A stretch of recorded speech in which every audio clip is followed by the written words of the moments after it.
তোর নামটি কিন্তু বিষয় আবার জানা গো, ঘটাইছে কিন্তু দুর্ঘটনা।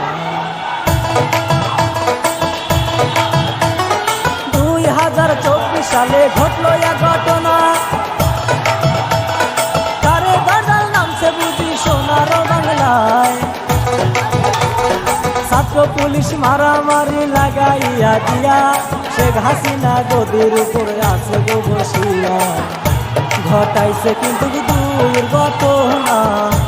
ওরে নামটি আমাদের কিন্তু বোনদেরকে শেখ হাসিনা। ওই জায়গায় ছাত্রলীগ পিটিয়ে আতঙ্কিতভাবে পিটাইতেছিল। আমি তখন বাধা দিতে যাই, ছাত্রলীগের নেতাকর্মীরা উপস্থিত বাইরে দেখতে আমার পা সম্ভবত ভেঙে গেছে।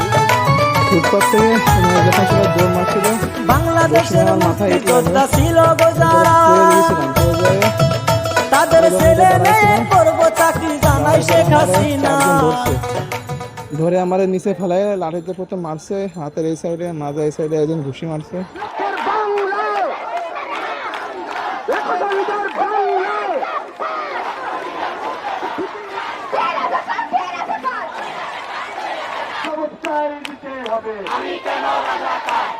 তখন এটা বলা হয় যে যে মুক্তিযোদ্ধারা নাতিরা পাবে না রাজাকারের নাতিরা পাবে, এটা স্পষ্ট একটা বিভাজন তৈরি করা হচ্ছে। প্রধানমন্ত্রী নিজে কালকে এটা এই বিতর্কের সূত্রপাত করেছেন, এর দায়ভার তাকেই নিতে হবে। শিক্ষার্থীরা বিদ্রুপত্রভাবে তাকে স্যাটিয়ার করেছে। প্রধানমন্ত্রী যখন শিক্ষার্থীদের রাজাকার বলে এবং রাজাকার বলে যদি এই আন্দোলনকে দমন করানোর চেষ্টা করা হয়, এইটা কিন্তু শিক্ষার্থীরা গ্রহণ করবে না। আমাদের আন্দোলন যৌক্তিক, আমাদের রাজাকার বলা হোক, যা খুশি তা বলা হোক, আমরা এই আন্দোলন চালিয়ে যাব।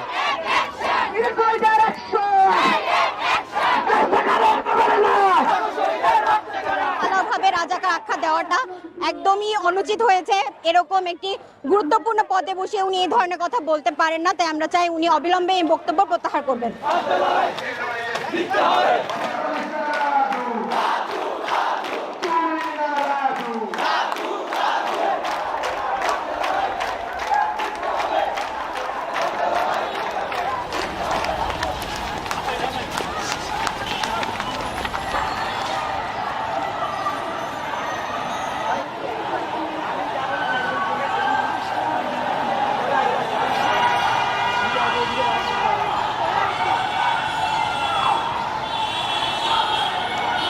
আমরা খুব দাঁত ভাঙ্গা জবাব দিয়ে বলতে চাই যে এই ঘটনা যদি পুনরাবৃত্তি ঘটে, আজকে 5 মিনিটে আমরা বের করে দিচ্ছি, আর প্রতিদিন কিন্তু ঘর থেকে আমরা ধরে নিয়ে আসবো।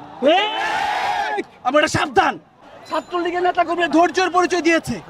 ভাবির হলগুলোতে যে ছাত্রলীগের নেতাকর্মী আছে, আমরা ফু দিলে 5 মিনিটে টিকতে পারবো।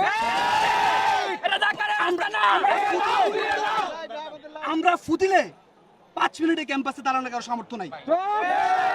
আমরা ধৈর্য ধরেছি, আমরা কোনো ধরনের সংঘর্ষ যাইনি, আমরা যেতে চাই না।